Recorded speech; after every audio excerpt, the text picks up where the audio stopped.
You ever have one of those days where you're just like, I hate this painting. I hate everything about it. I wish I had never started it.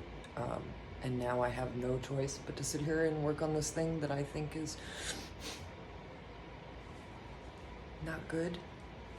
So come to art therapy while I talk about how I get through stuff like that.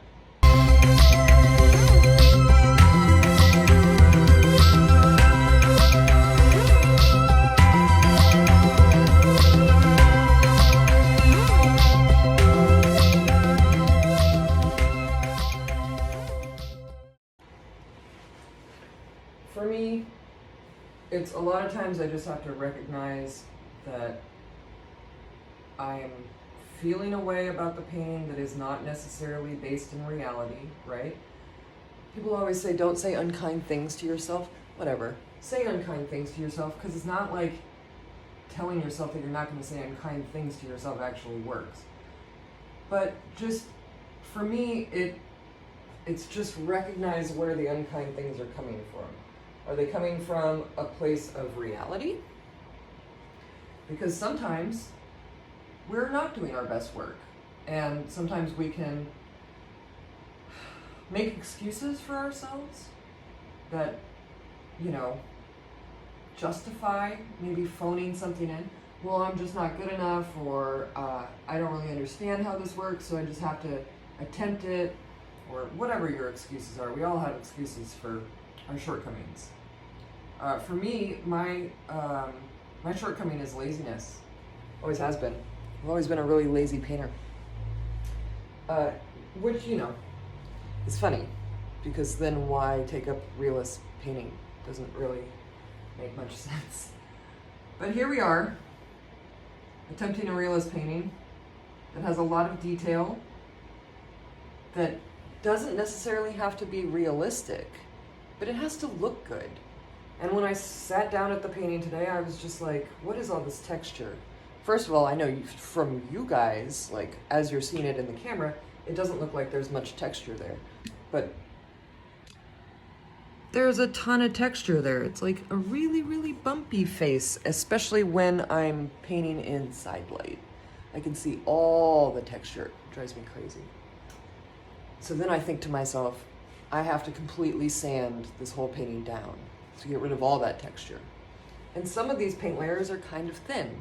So if I sand the whole thing down, I'm gonna reveal the under layers, and then I'm gonna have to repaint everything. And I don't wanna repaint everything. I kind of just want this painting to be over with. So, what I do when I'm spinning like that on my paintings, where it's like, nope, you failed, you should just start over. I assign myself a simple task that I've been putting off. And for me, that's sharpening up some of the lines to this door, which of course opened its own bag of, or can of worms, of me being like, the perspective on that door isn't really correct. I should take some time and make these squares actually kind of consistent so that they work in perspective. And it's not necessary. It's not necessary to the picture. The picture doesn't pretend to be in any kind of realistic world, so I don't need to obey the laws strictly. It's fine. So I just tell myself, fill in the circles, or the squares. I'm an artist. And so I fill in the squares. The only problem with this strategy is when those intrusive thoughts are swirling around in your head, and you give yourself a simple task, you kind of get caught in the intrusive thought whirlpool. And that's not always too helpful. But that's why I'm talking to you now, because it is better than being in the intrusive thought whirlpool. I'll tell you that, where I'm hating everything about it. But what you really don't want to do is be like, okay, today's the day that we redeem the painting, and we try to put maybe like, the faces are the parts of this painting that bother me the most, that lag the most. And it's because it's really hard to paint yourself. And I need to be in the mood to tackle those faces in any kind of a competent way. I need to be feeling it. Like you get a little pep in your step that's when you do the big things. Days like today is when you say, at least if I paint these squares in, that's one less thing I have to do in the future. It's also usually a pretty good idea to go all the way to the back of the painting and find something that you can finish.